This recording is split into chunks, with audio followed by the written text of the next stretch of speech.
नंदिनी और आर्यन की कहानी एक छोटे से शहर से शुरू होती है।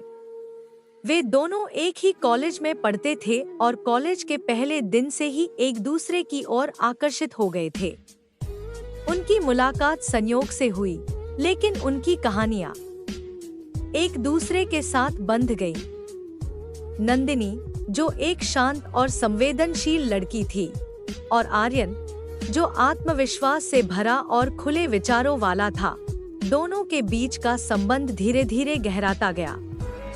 शुरुआत में नंदिनी और आर्यन के बीच एक साधारण दोस्ती थी। वे एक दूसरे के साथ समय बिताने लगे, फिल्मों में जाते, कैफे में बैठकर घंटों बातें करते और हर दिन एक दूसरे को थोड़ा बेहतर समझने की कोशिश करते। नंदिनी को आर्यन का खुले दिल से बातें करना और हर स्थिति में समाधान ढूंढने की कला बेहद पसंद आई। वहीं आर्यन को नंदिनी की मासूमियत और उसकी बातें बहुत आकर्षित करती थी। धीरे धीरे उनकी दोस्ती ने एक नए मोड़ लिया। दोनों ने महसूस किया कि वे एक दूसरे के बिना अपनी जिंदगी की कल्पना नहीं कर सकते। आर्यन ने नंदिनी से अपने दिल की बात कहने का साहस जुटाया और नंदिनी ने भी उसकी भावनाओं को स्वीकार कर लिया। उनके बीच अब एक खास रिश्ता था, एक ऐसा रिश्ता जिसमें प्यार, सच्चाई और एक दूसरे के प्रति गहरा आकर्षण था। प्रेम केवल शारीरिक आकर्षण से परे होता है। यह एक भावनात्मक और मानसिक जुड़ाव होता है, जिसे नंदिनी और आर्यन ने भी महसूस किया। वे एक दूसरे के साथ अपने जीवन के हर छोटे बड़े अनुभव साझा करने लगे, चाहे वह कॉलेज की परीक्षाएं हों या परिवार की समस्याएं। वे हर चुनौती में एक दूसरे का साथ देने लगे। नंदिनी और आर्यन के बीच का यह भावनात्मक जुड़ाव उन्हें और भी करीब ले आया। वे एक दूसरे की कमजोरियों को समझते थे और उन पर कभी सवाल नहीं उठाते थे। जब भी नंदिनी किसी बात से परेशान होती, आर्यन उसे शांत करने के लिए उसकी बातें ध्यान से सुनता।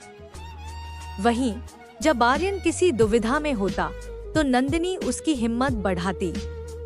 उनके रिश्ते में भावनात्मक समझ का बहुत बड़ा योगदान था, जिससे उनका प्रेम दिन ब दिन गहरा होता गया।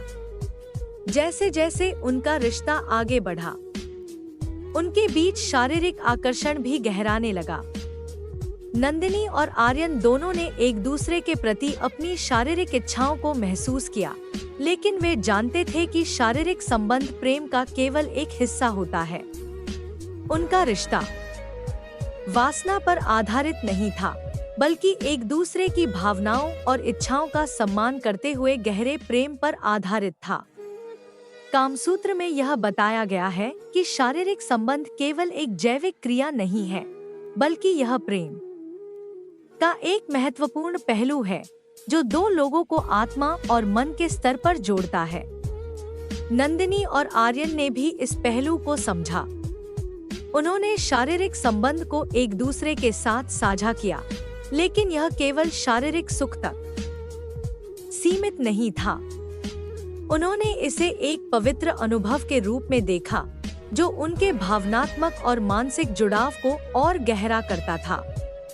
कामसूत्र के अनुसार प्रेमियों के बीच का शारीरिक संबंध तभी स्वस्थ और संतुलित होता है, जब उसमें दोनों पक्षों का आपसी सम्मान और सहमति हो। नंदिनी और आर्यन ने इस बात को समझा और एक दूसरे की सीमाओं का सम्मान किया। वे जानते थे कि शारीरिक संबंध तभी सुखद होते हैं, जब दोनों पक्ष इसके लिए तैयार और सहमत हों। प्रेम के रास्ते में हमेशा खुशियां ही नहीं होती। नंदिनी और आर्यन के रिश्ते में भी संघर्ष आया। कई बार आर्यन का व्यस्त शेड्यूल नंदिनी को अकेलापन महसूस कराता था, और कभी-कभी नंदिनी की अपेक्षाएं आर्यन के लिए मुश्किल हो जाती थी। ऐसे समय में उनके बीच दूरियां भी बढ़ने लगी। लेकिन हर बार जब उनके रिश्ते में दरार आती, वे एक दूसरे से खुलकर बात करते। वे एक दूसरे की भावनाओं को समझने की कोशिश करते और यह जानने की कोशिश करते कि कहाँ गलतफहमी हो रही है। उनका संवाद उन्हें हर बार एक दूसरे के करीब लाता और उन्होंने यह सीखा कि किसी भी रिश्ते में सबसे महत्वपूर्ण चीज आपसी समझ और संवाद होती है। कामसूत्र में भी यह बताया गया है कि संबंधों में संवाद और समझ का बहुत बड़ा महत्व होता है। जब दोनों लोग एक दूसरे की भावनाओं का सम्मान करते हैं और उन्हें व्यक्त करने का मौका देते हैं, तो उनका संबंध और मजबूत होता है। नंदिनी और आर्यन ने भी इसी समझ के साथ अपने संघर्षों का सामना किया और हर बार अपने रिश्ते को बचाया। समय के साथ नंदिनी और आर्यन का प्रेम और परिपक्व हो गया। अब वे केवल शारीरिक आकर्षण और रोमांस के लिए नहीं, बल्कि एक दूसरे के साथ जिंदगी बिताने के लिए तैयार थे। उनका प्रेम अब एक परिपक्व संबंध में बदल चुका था, जिसमें आपसी समझ, सम्मान और सच्चाई का गहरा प्रभाव था। उन्होंने सीखा कि प्रेम केवल खुशी के पलों का साझा करना नहीं होता, बल्कि मुश्किलों का सामना करना, एक दूसरे की कमजोरियों को स्वीकार करना और साथ मिलकर समस्याओं का हल ढूंढना भी होता है। उनका रिश्ता अब एक गहरी दोस्ती और साझेदारी में बदल गया था, जिसमें दोनों एक दूसरे के जीवन साथी और सहायक बन गए थे। स्टोरी पसंद आई है तो लाइक, शेयर व चैनल को सब्सक्राइब जरूर करें।